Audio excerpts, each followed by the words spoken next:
Only join, record and share my screen. So concatenate table అంటే ఏంటంటే so structure should be the same. అంటే two tables concatenate అవ్వాలంటే వాటి structure అనేది should be the same. Structure in the sense what column names should be the same. Okay, number of column names should be the same. Column name ఉండాలి, number of column names కూడా account కూడా match అవ్వాలి రెండు tables మధ్య. ఇంకొకటి data type of the column name should be the same. Okay, ఈ మూడు అనేవి మనకు సేమ్ గా ఉంటేనే కన్కాటినేట్ చేయొచ్చు. సో ఇది ఏంటంటే ఇప్పుడు సపోజ్ 2024 సేల్స్ డేటా ఉంది, 2023 సేల్స్ డేటా ఉంది, అప్పుడు టూ డిఫరెంట్ ఫైల్స్ మీకు ఇచ్చారనుకోండి, అప్పుడు ఏం చేయాలంటే ఈ కన్కాటినేట్ యూజ్ చేసి ఒక సింగిల్ టేబుల్ చేస్తే అప్పుడు సింథటిక్ కీ ఏం ఫామ్ అవ్వదు కదా. సింగిల్ టేబుల్ అయిపోయింది అనుకో, అప్పుడు సింథటిక్ కీ ఫామ్ అయితే ఫామ్ అవ్వదు కదా, రైట్? సో అది కన్కాటినేటెడ్ టేబుల్ అంటే అది మోస్ట్లీ ఎప్పుడు యూజ్ చేస్తారంటే ఇలా 2023 సేల్స్, 2024 సేల్స్, అలా డిఫరెంట్ డిఫరెంట్ టేబుల్స్ లో అవి ఉండి వాటి స్ట్రక్చర్ అంతా అంటే వాటి కాలమ్ నేమ్స్ అన్ని సేమ్ గా ఉండి డేటా టైప్స్ అన్ని రెండు టేబుల్స్ లో సేమ్ గా ఉంటే అప్పుడు మనం కన్కాటినేట్ చేయొచ్చు. Okay, understood. సో ఇవన్నీ ప్రాక్టికల్ చెప్తాను, but today as a theoretically you have to understood, right? Tomorrow will discuss in a practical way. Okay, the next one ఏంటి? క్వాలిఫై.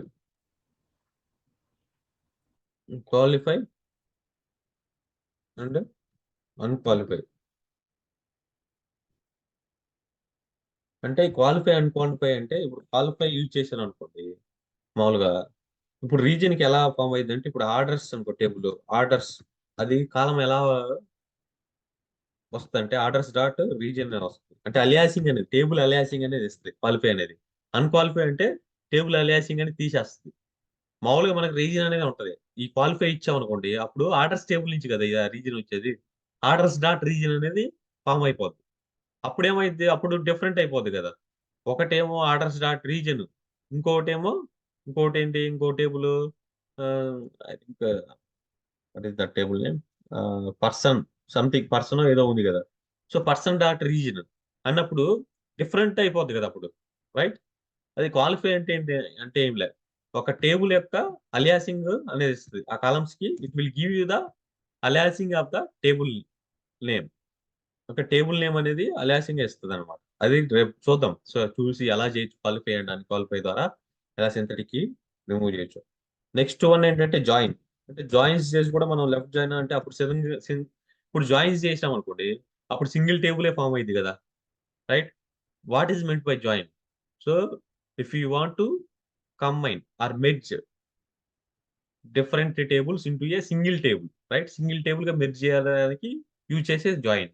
సో ఇవి రేర్ కేసులు యూజ్ చేస్తాం యాజ్ పర్ రిక్వైర్మెంట్ బట్టి. So okay, అది join చేసి కూడా మనం synthetic కి రిమూవ్ చేయొచ్చు. లాస్ట్ వన్ వచ్చేసి link table. So will discuss this one also tomorrow. ఇది లింక్ టేబుల్ అని టుమారో కాదు, అది ఎందుకంటే ఇది సపరేట్ క్లాస్ ఉంటుంది. టుమారో అయితే అప్ టు ఈ జాయిన్ అనేది కూడా ఒక డిఫరెంట్ సినారియోస్ యూజ్ చేస్తారు. సో ఈ 6 పాయింట్స్ టుమారో డిస్కస్ చేద్దాం. Okay, so commenting the field, joins, qualify and unqualify ఏంటి. సో లింక్ టేబుల్ కూడా if time permits will discuss link table as well. Okay, understood. Yes, bro. Okay, so if you have any doubts here, ఏమైనా doubts ఉన్నాయా? రేపు ఇంకా class లో synthetic కి ఎలా remove చేయాలో రేపు అయిపోద్ది అనమాట, టుమారో క్లాస్ లో. సో ఈ రోజు ఏంటంటే మీరు సింథటిక్ కీ అంటే ఏంటి, దాన్ని దాని డెఫినేషన్, సో దాన్ని ఎలా ఎన్ని వేస్ రిమూవ్ చేయొచ్చు. So if you want try you can just give it A try. So నేను ఆల్రెడీ కొంచెం మీకు ఓవర్ ఇచ్చాను. సో మీరు ట్రై చేయాలంటే ట్రై చేయండి. Okay, commenting the field check చేయండి, రీనేమింగ్ ద ఫీల్డ్ చేయండి, కాంపోజిట్ కీ క్రియేట్ చేయడానికి ట్రై చేయండి. So let's see. So if you will get error, there is no issues, at least you can learn the things.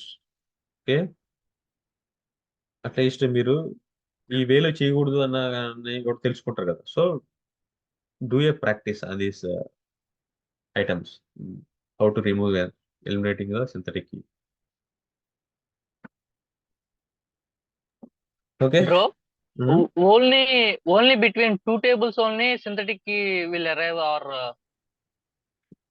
three yeah two tables. Tables మధ్యనే We అది can relate three common key tables also. ఉంటే 3 tables ఉంటే మళ్ళీ ఏమైపోతుంది అంటే circular loop అనేది వస్తుంది. అది నెక్స్ట్ డిస్కస్ చేద్దాం. Okay. Okay. More than 2 tables మధ్య మళ్ళీ కామన్ ఫీల్డ్స్ ఉన్నాయి అనుకోండి, అప్పుడు లూప్ లాగా తయారైతుంది, సర్క్యులర్ లూప్ అనేది వస్తుంది. అది కూడా ఒక కాన్సెప్ట్. అది ఎప్పుడైతే సింథటిక్ కీ అనే కాన్సెప్ట్ రేపు అయిపోద్ది కదా, రేపు if time permits circular loop గురించి కూడా కొంచెం డిస్కస్ చేసుకోండి. అండ్ నిన్న ఒక క్వశ్చన్ అడిగారు Okay. సోము అనుకుంటా మనోడు, మిక్స్డ్ అంటే మిక్స్డ్ స్కీమా అంటే ఏందో అడిగారు కదా. సో మిక్స్డ్ స్కీమా అన్న గెలాక్సీ స్కీమా అన్న ఒకటే. So Yes, mixed bro. Schema is nothing but it is the combination of star and snow play schema. Star plus snow play schema అంటే mixed schema అనమాట. అంటే మిక్స్డ్ స్కీమాలో మనం రెండు use చేసి ఉంటాం, అంటే స్టార్ ఉంటుంది ప్లస్ స్నో ప్లేక్ ఉంటుంది. ఓకే, అది మిక్స్డ్ స్కీమా అన్నమాట. Okay, star plus snow plaque is mixed schema. అది ఎవరు లేదు అసలు, అది ఎక్కడ యూజ్ చేయరు. ఎప్పుడో ఎగ్జా- ఎప్పుడో ఇంకా 1% ఎప్పుడన్నా ఇంకా కాంప్లెక్స్ అన్నప్పుడు యూజ్ చేస్తారు తప్ప, అది majority of the projects that don't use this mixed schema. But if you want to know the definition, mixed schema is the combination of star plus snow plus schema. Okay. Okay, bro. Okay then. Yeah, up to now, do you have any queries so far? Whatever we have covered from the first session to till now, do you have any queries? And Shiva joints లో self join మీరు explain చేస్తా అని చెప్పారు, అదొక Okay, concept ఉంది కదా yeah, joints. yeah, yes. Note that point. We'll discuss. Yeah, అది కూడా డిస్కస్ చేద్దాం. అది ఒక ఎగ్జాంపుల్ తో తీసుకొని డిస్కస్ చేద్దాం. సెల్ఫ్ జాయిన్ ఒకటి ఉంది. సో రేపు ఇఫ్ టైం పర్మిట్స్ రేపే ఈ సింథటిక్ కీ అనేది ఎలిమినేటింగ్ అయిపోయిన తర్వాత ఆ జాయిన్ లో సెల్ఫ్ జాయిన్ గురించి. నైస్. సో ఇంకోటి ఏంటంటే మీకు చెప్పడం, మీరు నేను వన్స్ క్వశ్చన్ అండ్ ఆన్సర్స్ అని షేర్ చేస్తాను మిడిల్ ఇంకొక 4-5 డేస్ తర్వాత. సో మీరు ఎప్పుడు అవి ప్రిపేర్ అవుతూ ఉండాలి. మనకు ఎంతవరకు కాన్సెప్ట్స్ అయి ఉంటాయో అంతవరకు ప్రిపేర్ అవుతూ ఉండాలి. ఎందుకంటే సో మీకు ఈ సెషన్స్ అన్ని అయిపోయిన తర్వాత డెమో ఇంటర్వ్యూస్ ఉంటాయి. డెమో ఇంటర్వ్యూస్ ఎన్ని ఉంటాయి అంటే 3 ఉంటాయి. ఆ 3లో ఎవరు మేమే తీసుకుంటాం డెమో ఇంటర్వ్యూస్. సో ఎలా ఉంటాయంటే ఒక్కొక్క ఇంటర్వ్యూలో ఒక్కొక్క kind of sets of questions ఉంటాయి అనమాట. ఓకే, అవి కూడా కంపెనీస్ అడిగిన వాటిని అవన్నీ కూడా మేము అడుగుతాం. అప్పుడు మేము చెప్తాం అనమాట మీకు స్ట్రైట్ అవే ఫీడ్బ్యాక్. ఎందుకంటే ఫ్రీ అనేది ఎందుకు, ఫస్ట్ డెమో ఫస్ట్ దాంతో మీరు ఏమేమి ఇంప్రూవ్ అవ్వాలి చెప్తాం. ఓకేనా. సో ఇంకా ఏ కాన్సెప్ట్స్ ఎక్కువ నేర్చుకోవాలి, ఎలా ప్రాక్టీస్ చేయాలి. ఇప్పుడు ఇంకోటి కూడా, సో ఈ క్లాసెస్ లో కూడా మనం చెప్పేదాంతో అన్ని ఎవరు కవర్ చేయలేరు. అన్ని కవర్ చేయాలంటే ఇది 2 నెలల్లో కవర్ చేసి నేర్చుకునేటట్టుకుంటే అందరూ డేటా అందరూ ఈజీగా అయిపోతారు కదా. అది కాదు కదా విషయం. ఏంటంటే 2 months లో మనం చెప్పేస్తే వాళ్ళు ఇంత మొత్తం అంత ప్రాజెక్టులు అంతా చేసేస్తారంటే, అన్ని ప్రాజెక్టులు ఏది ఇచ్చినా చేస్తారంటే అది నమ్మద్దు ఎవరు కూడా. ఎవరు కూడా 2 months లో కవర్ చేయలేరు సిలబస్ కదా. సో ఎందుకంటే చాలా చాలా ఫంక్షన్స్ ఉంటాయి. ఫంక్షన్స్ లో కూడా స్క్రిప్టింగ్ చూసుకుంటే చాలా చాలా ఉంటాయి. ఎవరైనా కూడా ఏం ఏం చెప్తారంటే మెజారిటీ ఆఫ్ ద కాన్సెప్ట్స్, అంటే ప్రతి ప్రాజెక్ట్ లో మెజారిటీ ఆఫ్ ద కాన్సెప్ట్స్ మాత్రమే చెప్తారు. సో ఒక కాన్సెప్ట్ లో వేరు వేరుటీ కూడా వస్తాయి. కాన్సెప్ట్స్ అన్ని సేమే. ఇప్పుడు డేటా మోడల్ నేను చెప్పిన కదా, అది ఎక్కడ పోయినా సేమే. ఓకే, కానీ కొన్ని ఫంక్షన్స్ ఉంటాయి. స్క్రిప్టింగ్ లో కొన్ని ఫంక్షన్స్ ఉంటాయి. సో ఇంకో సెట్ అనాలిసిస్ లో కొన్ని ఫంక్షన్స్ ఉంటాయి. అవి ఎన్ని ఉంటాయంటే 300-400 ఉంటాయి. అవన్నీ నేను చెప్పాలంటే సంవత్సరం పడుతుంది 300-400 చెప్పాలంటే. సో అది ఎవరు చెప్పరు. ఇన్ జనరల్ చెప్పాలంటే అన్ని కవర్ చేస్తారంటే ఎవరు కవర్ చేయరు. సో అది ఎవడని చెప్పాడంటే అది ఫేక్. సో మనం ఏంటంటే నేను మోస్ట్ ఆఫ్ ద థింగ్స్ ఏవైతే ఖచ్చితంగా వస్తాయో అవన్నీ కవర్ చేస్తాం. ఒక్కొక్క ప్రాజెక్ట్ కొంచెం డిఫరెంట్ గా మారుతుంది. అప్పుడు ఏంటంటే మీరు కొంచెం ఎన్హాన్స్ చేసుకోవాలి. దాన్ని సెర్చ్ చేస్తే గూగుల్ సెర్చ్ చేసి దొరుకుద్ది. సో దాన్ని బట్టి అలా కూడా మనం, సో వన్స్ ఆ డెమోస్ లో కూడా వన్స్ అయిపోయిన తర్వాత మీరు ఇంకా ఏంటి మీద కాన్సన్ట్రేట్ చేయాలి, ఆ ఇంటర్వ్యూస్ లో మేము అడుగుతాం క్వశ్చన్స్. సో వాటి మీద మీకు చెప్తా ఉంటాం. సో ఇంకా మీరు వీటి మీద కాన్సన్ట్రేట్ చేయాలి, వీటి మీద ఎక్కువ వర్క్ ఆన్ చేయండి. సో ఇవన్నీ కూడా చెప్పిన తర్వాత మీరు డెమో 2, డెమో 3, ఇంకా 2 డెమోస్ లో ఇంకా ఫైనల్ డెమోలో మీకు మొత్తం అంత క్లియర్ గా ఉంటది. సో మీరు ఎంత బాగా చెప్తే దాన్ని బట్టి మాకు కూడా ఒక ఐడియా వస్తుంది. మీకు చెప్తాం అప్పుడు కూడా. సో ఇంకా మీరు ఇంకా ఏమన్నా పుష్ చేయాలంటే వాటి మీద మీరు నేర్చేసుకోవాలి. అలా 3 డెమో ఇంటర్వ్యూస్ ఉంటాయి. ఇంకా ఇంకా మీకు కావాలంటే నేనే అటెండ్ అవ్వచ్చు. బట్ 3 అనేది మ్యాండేటరీ. ఆ 3 డెమోస్ మీరు అటెండ్ అవ్వాలి. ఓకే. సో దానికి ప్రిపేర్ అవ్వాలి ముందుగా. సో ప్రిపేర్ అవుతూ నేర్చుకుంటూ ఉండాలి. సో ఎందుకంటే ఇప్పుడు మీరు ఇవన్నీ కాన్సెప్ట్స్ అన్ని బాగా నేర్చుకుని ఆ డెమో ఇంటర్వ్యూస్ బాగా అటెండ్ అయ్యి మీరు చెప్పినవన్నీ ఇంప్రూవ్ అయ్యింది అనుకోండి, ఈజీగా జాబ్ అనేది వస్తుంది. సో అలా కాకుండా ఏదో మనం జాయిన్ అయ్యాం, సో ఏదో నిన్నాం వదిలేసామంటే కష్టమైంది. సో స్టిల్ మేము ఇంటర్వ్యూ ప్యానల్ ఇంటర్వ్యూ జరిగేటప్పుడు ఉన్నప్పటికీ మీరు ప్రాక్టీస్ చేస్తేనే ఇప్పుడు ఎందుకు అయిందంటే మొన్న ఒక అమ్మాయికి ఆల్రెడీ అమ్మాయి 2 క్లియర్ చేసింది, కానీ వాడు ఒకసారి ఆఫీస్కి రమ్మన్నాడు. ఏం చేస్తాం, అమ్మాయి ఎప్పుడు ఇంకా మేమే ఉన్నాం అనుకో వెనకాల. వాడు ఆఫీస్కి వెళ్ళాడు, ఆఫీస్కి వెళ్ళినప్పుడు కొంచెం డిఫికల్టీ అయింది ఆ అమ్మాయికి. సో అందుకనే సో ఇప్పుడు ఏమడుగుతున్నారు, ఇంటర్వ్యూస్ 2 అయినప్పటికి కూడా వాళ్ళు క్లయింట్ ఇంటర్వ్యూస్ కూడా పెడుతున్నారు. ఆ క్లయింట్ ఇంటర్వ్యూస్ కూడా పెట్టాలంటే మీకు బేసిక్స్ కాన్సెప్ట్స్ వాడు కూడా అడిగేది. అట్లీస్ట్ మీకు అది తెలియకపోయింది అనుకో, ప్రతిసారి మనం అనుకున్నంత బాగా జరగవు కదా. ఒక్కోసారి వాడు ఆఫీస్కి రమ్మంటున్నాడు, ఆఫీస్ అంటే ఫైనల్ రౌండ్స్ కి కొన్నిసార్లు. మొన్న సించర్ ఆల్మోస్ట్ అంతా అయిపోయింది అనుకున్నా, డాక్యుమెంట్స్ వేసి అడిగాడు, మళ్ళా ఆఫీస్కి రమ్మన్నాడు. సో ఆఫీస్కి రావాలంటే వాడు అడిగింది మళ్ళీ బేసిక్స్ క్వశ్చన్స్.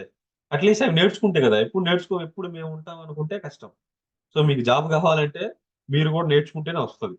లేకపోతే ఇప్పుడు చాలా కొంచెం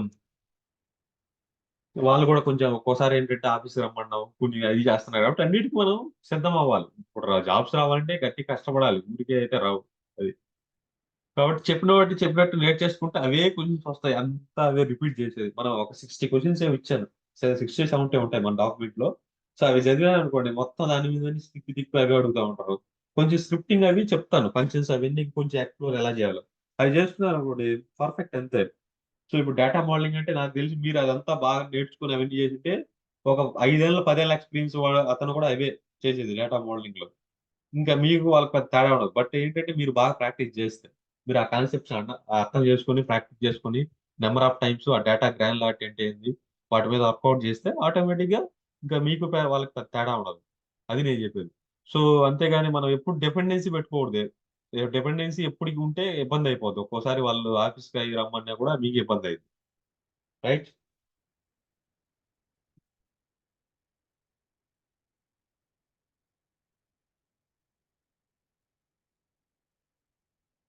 neuron is clear about this one because it's very important. So ప్రతిసారి చెప్పిందంతా అందుకని నేను ఎందుకు అసైన్మెంట్స్ ఇస్తున్నాను అంటే, సో మీకు ఎప్పుడైతే ప్రాక్టీస్ అయినాయి అనుకోండి, ఇంకా అవి లాంగ్ లాస్ట్ గా రిమైండ్ అయిపోతాయి. మనం మళ్ళీ మర్చిపోవాల్సిన అవసరం లేదు.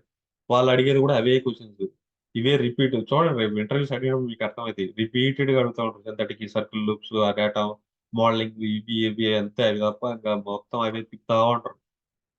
కాబట్టి బాగా నేర్చేసుకుంటే అయిపోతుంది.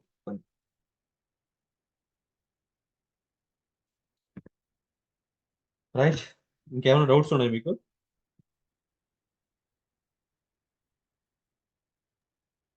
No bro. ఓకే.